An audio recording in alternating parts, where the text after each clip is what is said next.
We're just trying to change the world here, people. Oh, really? If you wish to make an apple pie from scratch, you must first invent the universe. If you're scientifically literate, the world looks very different to you. It's not just a lot of mysterious things happening. There's a lot we understand out there, and that understanding empowers you.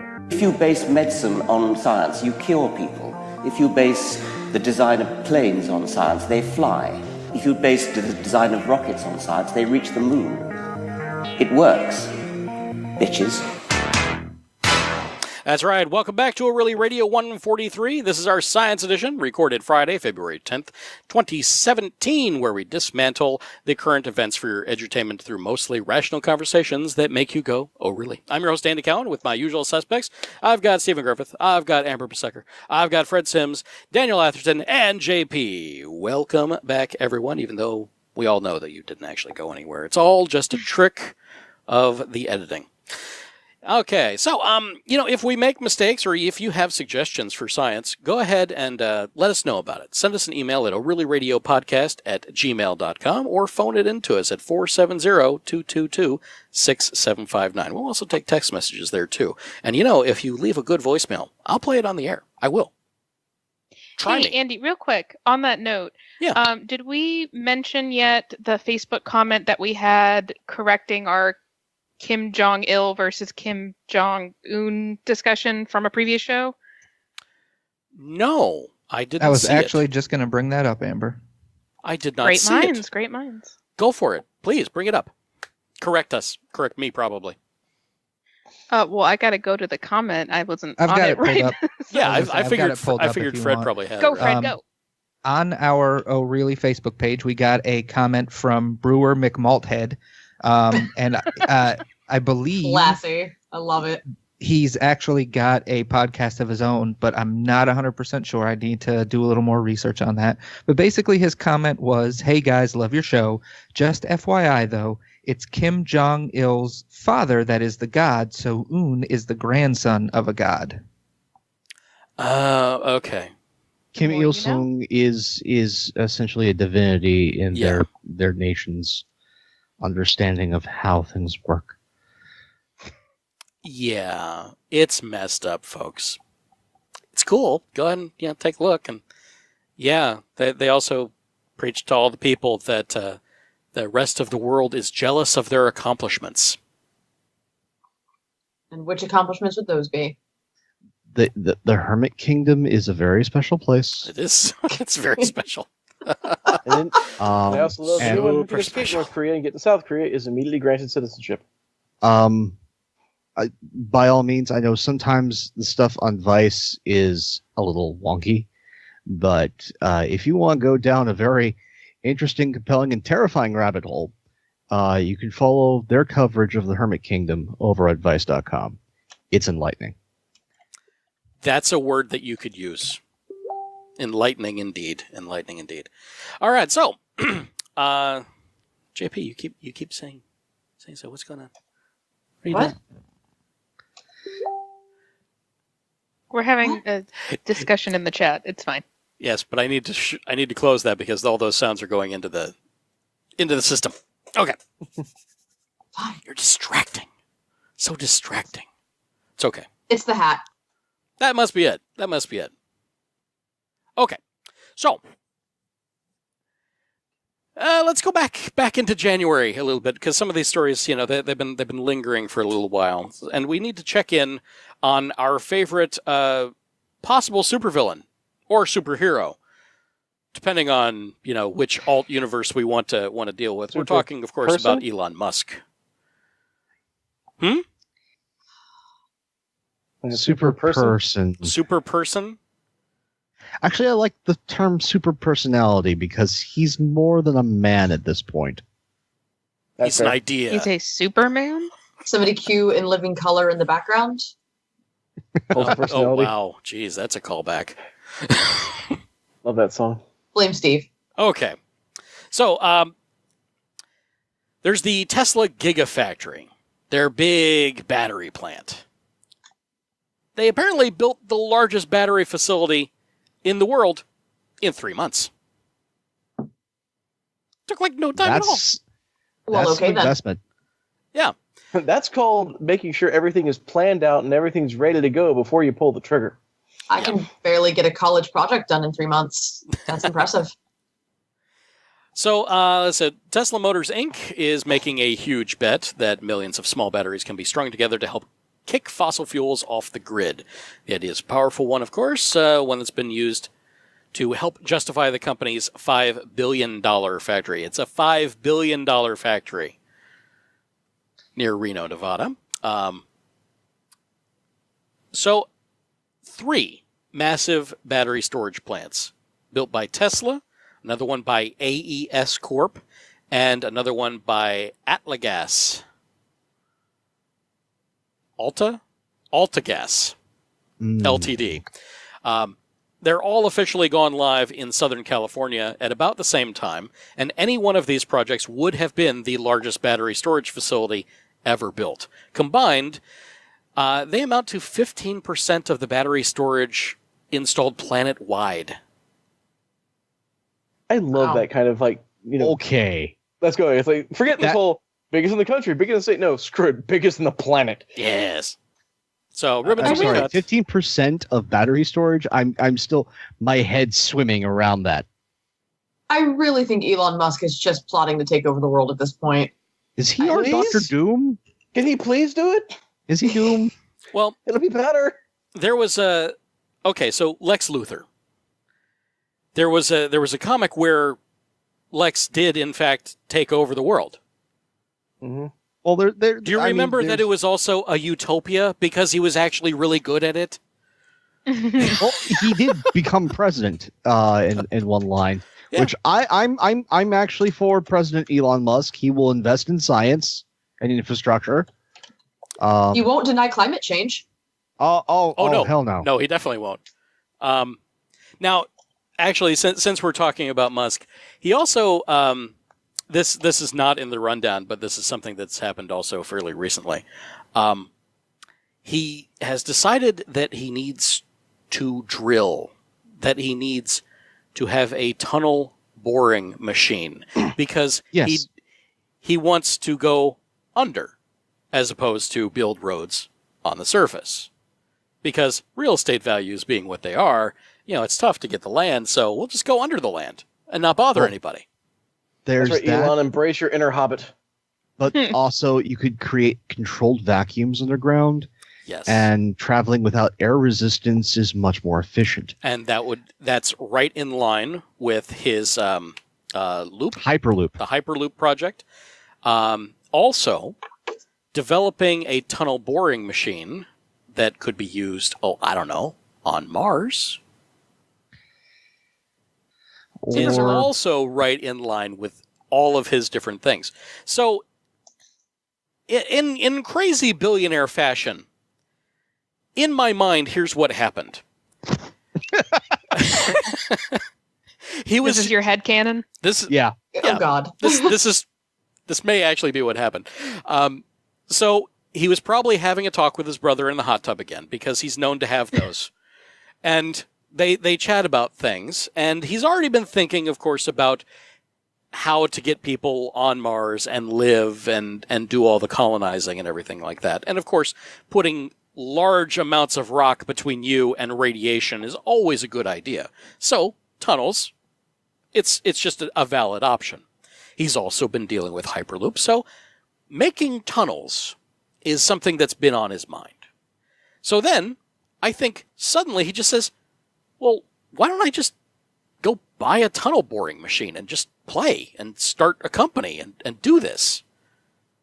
And then Drill on, you crazy bastard. And then at 6 a.m., it was roughly 6 a.m., he tweeted out, I'm going to buy a tunnel boring machine.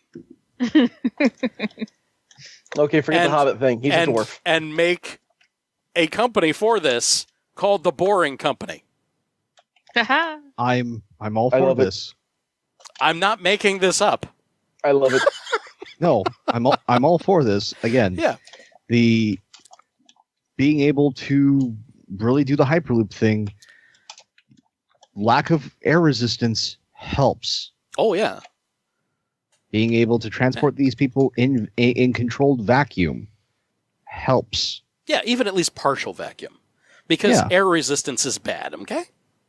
Yeah, if you want to be able to travel at significant speed, wind resistance is a problem. It is. It's what holds me back from records. It's completely as of the 31st of January of this year, he's already built a test trench in LA that is 30 feet wide, 50 feet long, and 15 feet deep at SpaceX's headquarters. Test Drill on, trench. You crazy bastard. That is him. That is him just literally operating his new toy.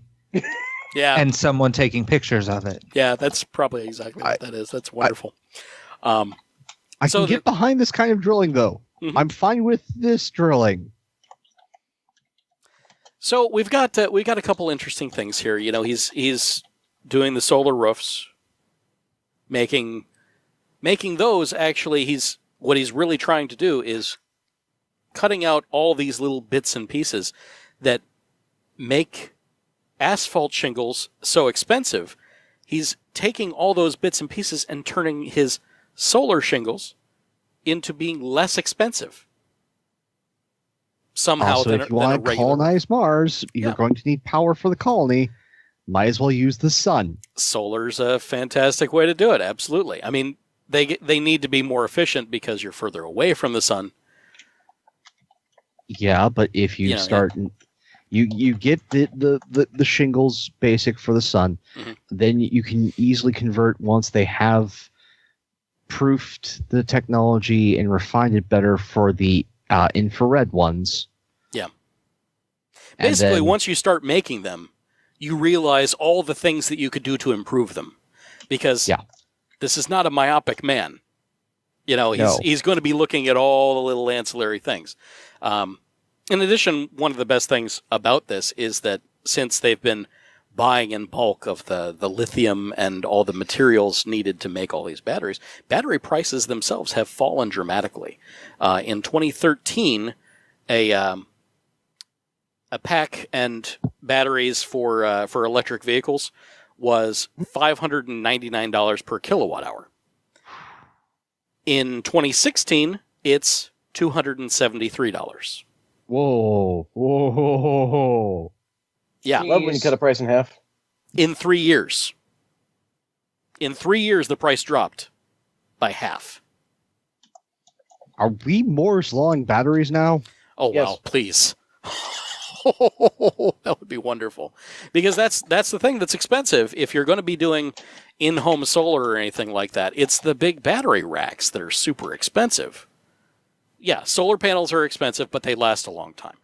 Batteries have to be replaced every about 5 years. About every 5 years, you have to replace all of the batteries in your system. Elon, you crazy diamond. Moore's law the hell out of batteries. Well, no, I just love continuing what Andy was saying, quoting from the article, the fact of California is mandating that its utilities begin testing batteries by adding more than 1.23 gigawatts by 2020. California's goal is considerable, but it is dwarfed by Tesla's ambition to single-handedly deliver 15 gigawatt hours of battery storage by the 2020s. Enough to provide several nuclear power plants worth of electricity to the grid during peak hours of demand. Wow. Shine on, you crazy diamond. So there's reasons why we keep focusing on Elon Musk. He does show up quite often in the show. He will drag us kicking and screaming into the future, so as long as we survive that long. Oh, excellent. Somebody put a picture of the boring machine. Yep. In our show notes. He tweeted out a picture of his boring machine. Holy crap, that's It ain't small. Ridiculous. It's big. That's his toy. Oh, wow. I love that he calls it the TBM. Tunnel boring machine. No, that's what they're called. That's the industry name. Wow. Yeah. That's pretty I like darn this slick. series of tweets. Boring. It's what we do. I'm actually going to do this. No, really. I'm actually going to do this. Yeah, I swear it was probably just a wine-induced idea in a hot tub with talking to his brother. I swear that's probably exactly what it was. So, if we can survive Trump, we're going to have a bright future. Pretty much. We will be living in tunnels, but at least they'll be nice, shiny tunnels. Oh, with hyper transport. Yep. All right, so something that I'm sure that Tesla is going to take great advantage of is that physicists have found a metal that conducts electricity, but not heat. That's cool. Literally. Yeah. Yes. This is revolutionary. This is something we need. Yeah. Yeah. Slightly. So the metal contradicts something called the Weidmann-Franz law, which basically states that good conductors of electricity will also be proportionally good conductors of heat, which is why things like motors and appliances get so hot when you're using them regularly. But a team in the U.S., U.S. scientists this time, has shown that this isn't the case for metallic vanadium dioxide, a material that's already well known for its strange ability to switch from a see-through insulator to a conductive metal at the temperature of 67 degrees Celsius. So what? Okay. Material science. I feel we're slipping into the Marvel-verse now. Yeah, it's like, wait, unobtainium? Is that what you're talking about? Mm-hmm. I think we're talking about unobtainium. As long as it's not red matter. This is some really interesting stuff. No, Marvel, obviously. not Star Trek. Oh, I'm sure the universes diverge at some point, or converge. Probably. That is. Actually, in the grand scheme of things, everything converge and diverge at the same point. On the Wikipedia of the vanadium oxide section of the Wikipedia, it says specifically the reason for this, the not conducting as much heat, the reason for this appears to be the fluidic way that the electrons move through the material, reducing the typical random electron motion. So basically, instead of occasionally bouncing off things and bouncing around, they're actually more going correctly. So they're not wasting energy by impacting things. And the friction of ions hitting stuff. Yeah. Friction causes heat. That's wow. So it's a low molecular friction rate. Yes. Yeah. That's cool. That's precisely. That's so cool. And as Bookshelf Zombie pointed out in the chat, yes, metallic hydrogen. We also need this. Yeah, we did talk about metallic hydrogen several episodes back when it was first discovered. But of course, these things, once one agency finds it, then it gets rolled and rolled and rolled and rolled. Yeah. But also, did we talk about time crystals yet? Because those are cool. We did talk about time crystals because Amber brought the time crystals. Yep. Thank you. That way. Yeah. And they've been confirmed recently. Honestly, if we survive, this is an amazing time to be alive. Yeah. Physics is getting really interesting and weird, and I'm loving it. We're starting to see stuff that ignores laws. On the side of science, I'm extremely excited. On the side of politics, I'm extremely scared. Yeah. Yes, because we now have a president that ignores laws. Like science. Well, some laws are merely suggestions. And these materials and the scientists are just trying to get around the suggestions. It's like, that works for most things, but that's not a hard and fast rule. We don't necessarily have to be that way, right? What if, that's the best science question, what if we did this? So, that research was published in Science, and I'm sure that it's much geekier than even the things that we managed to suss out of that. Good stuff. It's really good stuff. So, again, if you have any science news that you think that we should talk about or that the world should know, please go ahead and send us an email, orlyradiopodcast@gmail.com. So, if you have enjoyed what we've done here, and you'd like to help us out, there are a few ways. You can donate to the show through patreon.com/ORLYRadio, get early access to the full show content. You can also make those algorithms work for us by reviewing us on iTunes to boost our ranking. Also, using your words and telling someone about us is always very kind.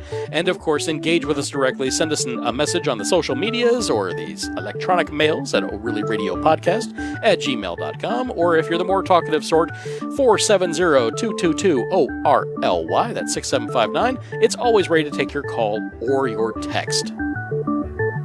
And if you don't like what we've done here this evening, you can contact the National Suicide Prevention Hotline at 1-800-273-8255, available 24 hours a day, 7 days a week. The Lifeline provides free and confidential support for people in distress, prevention and crisis resources for you or your loved ones, and best practices for professionals. Thank you for choosing to waste your valuable time with us. This has been ORLY Radio, part of the Random Acts Company. This work is licensed under Creative Commons Attribution 3.0 United States license, including the music Rocket and Pemgia, created by Kevin MacLeod of Incomtech.com. Thanks, everyone. We'll see you real soon.